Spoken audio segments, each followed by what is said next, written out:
Olá a todos, estamos de volta com mais uma análise hidrometeorológica e energética do SIM. Nossa análise diagnóstica, conversando aí com o Guilherme hoje sobre os aspectos que influenciaram, que impactaram principalmente na ENA, nos patamares de carga e também no armazenamento sobre o SIM. Mais um dia quente aqui em São Paulo, Gui, está impactando muito nessa carga, a gente vai descobrir hoje, né? Boa tarde, Lu. Boa tarde, pessoal. É isso aí, tá pegando fogo aqui em São Paulo. A gente vai ver o que isso está refletindo aí no sistema.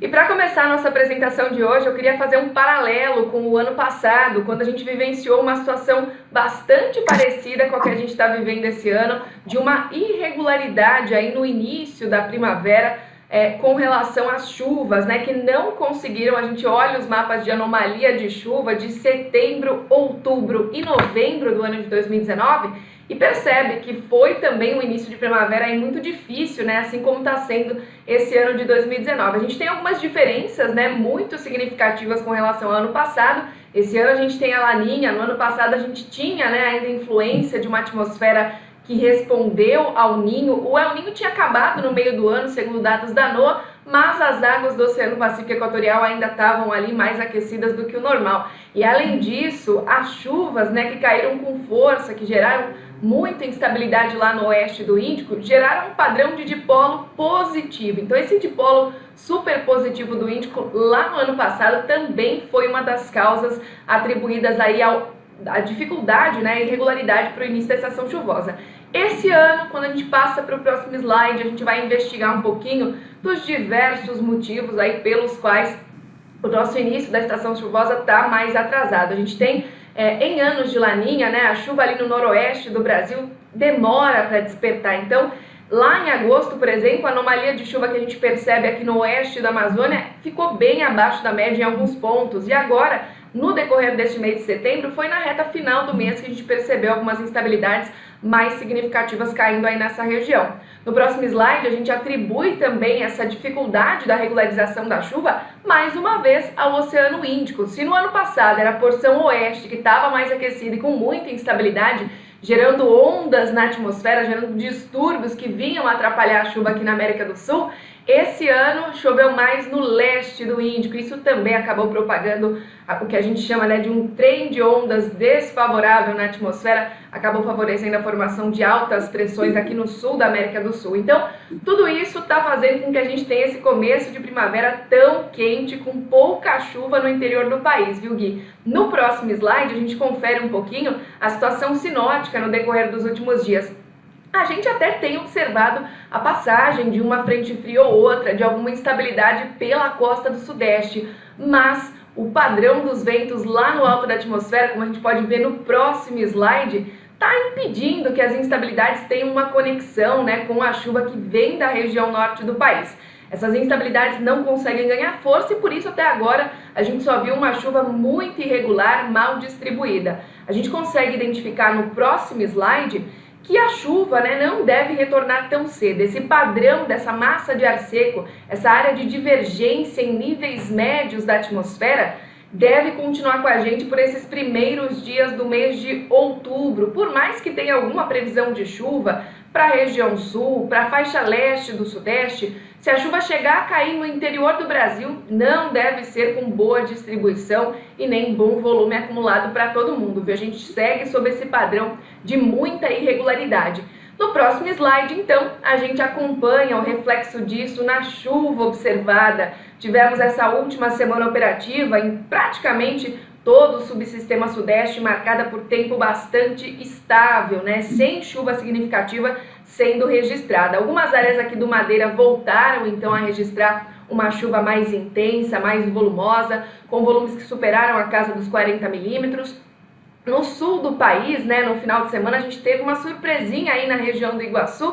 Não foi o suficiente para reverter o cenário da região sul do país, mas tivemos algumas pancadas de chuva na bacia do Iguaçu, com acumulados que passaram dos 20, 30 milímetros aqui ao sul do Paraná. E aí, essa chuva que não estava prevista por praticamente nenhum modelo, ocorreu por conta do calor excessivo, das temperaturas muito acima da média normal. A gente vê que essa era a previsão esse é o realizado e essa é a principal diferença aí observada entre eles. Na previsão da Ampere, a gente também consegue identificar essa baixa performance dos modelos, né, de identificar essa chuva um pouco mais significativa aqui no sul do Paraná.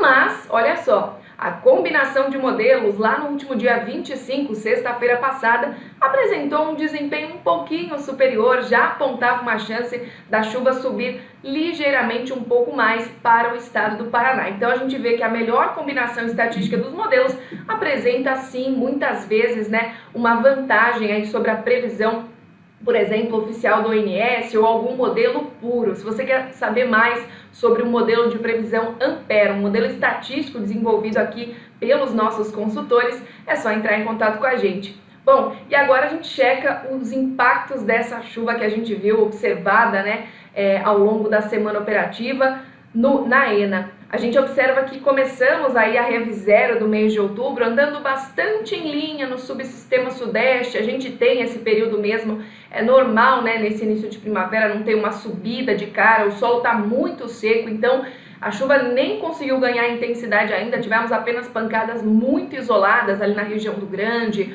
volumes que não superaram a casa dos 40 milímetros na maior parte dos pontos, então é normal, a gente está andando em linha esse período de recessão que está passando, né?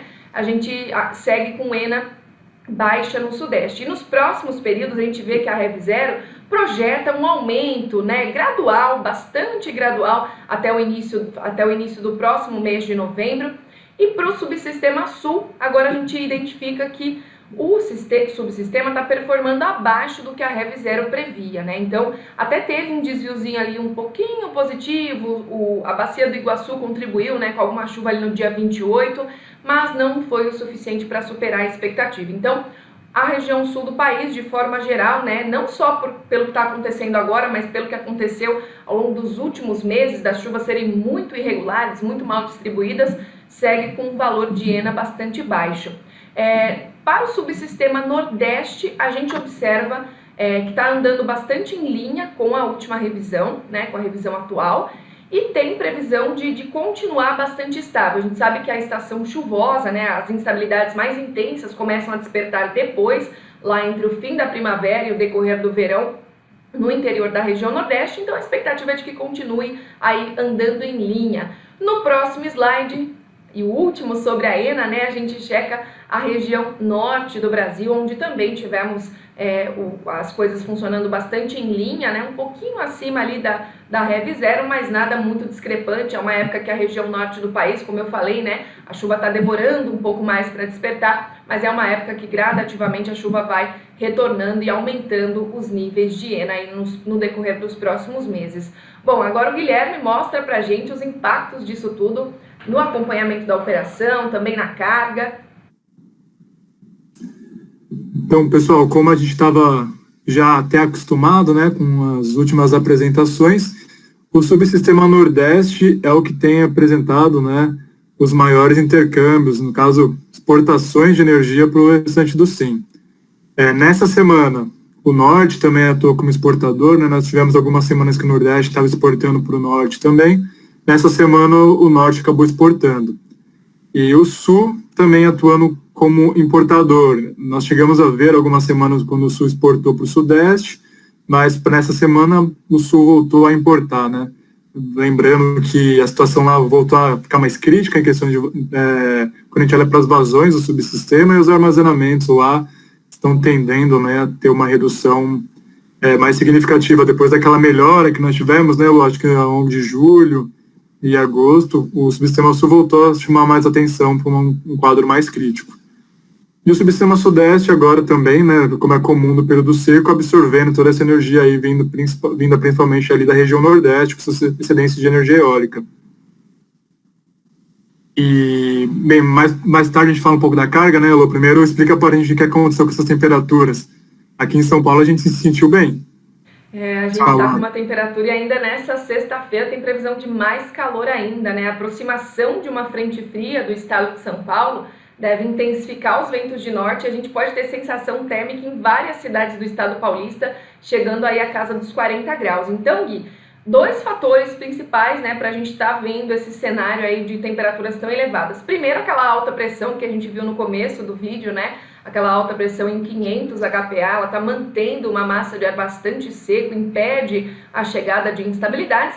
E em superfície a gente tem esses ventos de norte, né? Ventos que vêm do quadrante norte, da região norte do Brasil, mais aquecidos, só que não trazem umidade, como a gente está acostumado, mais lá na frente eles vão trazer calor e umidade, agora eles estão trazendo somente o calor e por isso que a gente teve esses recordes de temperatura máxima, né? E também de mínima, a gente teve madrugadas aí nos últimos dias com temperaturas acima da média, como a gente pode ver no mapa de temperatura mínima. E essa aqui é a previsão, Gui, até pelo menos o dia 6 de outubro, o calor não deve dar trégua a grande parte do interior do país. Inclusive, esse tipo de cenário não só mexe com a carga, mas mexe também com a qualidade do ar e com o alto risco para a ocorrência de novos episódios aí de queimadas.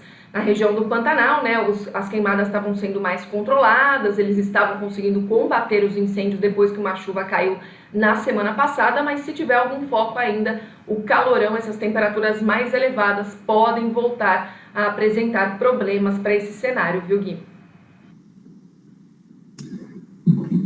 Pois é, Lu, e olhando na carga, né, a gente consegue observar um impacto bem expressivo no Sudeste aí. Esse acompanhamento que a gente faz, essa aproximação da carga observada indica aí uma realização, né, muito acima do projetado pelo ONS, principalmente no subsistema Sudeste.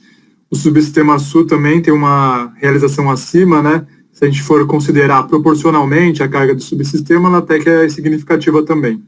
O Nordeste realizou um pouco, já por outro lado, né, o Nordeste realizou um pouco abaixo e o Norte já teve uma observação, né, observada a carga abaixo, só que um pouco mais expressivo também. De qualquer modo, né, eu acho que o destaque aqui fica para a região Centro-Sul e principalmente o Sudeste, com essas temperaturas bem altas e a carga respondendo de acordo. E nós ainda temos algumas dúvidas, né, em separar o que é efeito de carga e o que é economia, né, com os comércios voltando a funcionar, os escritórios, e a economia aos poucos retomando após o Covid, né. Então, com certeza tem um impacto da carga aí, mas também tem alguma componente econômica que precisa ser melhor avaliada.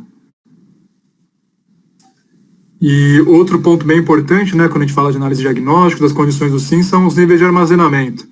A gente percebe, né, os maiores destaques também ficam para o Sudeste e para o Sul, com armazenamentos esperados, né, para a próxima revisão abaixo do que tinha sido projetado pelo ONS. Então, ao longo dessa semana, a gente percebe que teve uma degradação maior dos níveis estocados do Sudeste e do Sul.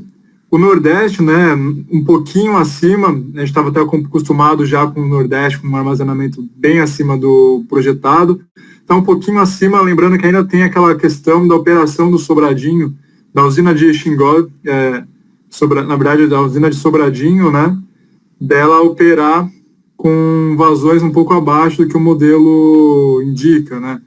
Essa diferença foi caindo ao longo das últimas semanas, o INS aumentando a vazão defluente de Sobradinho, mas ainda tem alguma diferença, isso impacta nesse armazenamento. O Norte também, assim como o Sudeste e o Sul, com armazenamento um pouco mais baixo do que o previsto pelo ONS. E o resumo, né, de todas essas variáveis, bem, para essa semana nós temos, acho que o principal impacto na análise diagnóstica, que é o acompanhamento do passado recente. O Sul impactando com nas mais baixas, né, influenciando um preço mais alto, a carga também influenciando um preço mais alto e o armazenamento também. Os outros variáveis nós não identificamos, né, outras variáveis de relevância para essa próxima revisão. Então, qual o resumo de tudo isso? É que a revisão 1 deve ter um preço mais alto, sim, que o preço da revisão 0 de outubro. Mas, né, Lu, a gente gosta de lembrar que são análises diagnósticas e o nosso preço, formação de preço no mercado de energia, ela é feita antes, né? Ela é ex ante. Então, as projeções de ENA para a próxima semana, de carga, de armazenamento, têm relevância também. Então, caso você, a sua empresa tenham dúvidas quanto à formação de preço para as próximas semanas e também para os próximos meses, não hesite, né, em entrar em contato conosco lá no Ampere Consultoria, que com certeza a gente tem alguma solução que pode te ajudar. É isso aí, pessoal. Tem muita dependência, né, ainda das variáveis que a gente não mostra aqui, que não são pertinentes à análise diagnóstica. E lembrando sempre que a previsão do tempo impacta muito, estamos em um período de transição, os mapas, né, os modelos de previsão aí sofrendo grandes variações, a gente sempre busca explicar para o nosso cliente como ele pode se prevenir com essas variações, quais são os motivos dessas variações. E se vocês tiverem também interesse em saber um pouco mais dos nossos serviços de meteorologia, é só entrar em contato com a gente. Desejamos a todos um excelente resto de semana, né, Gui? Um ótimo final de semana.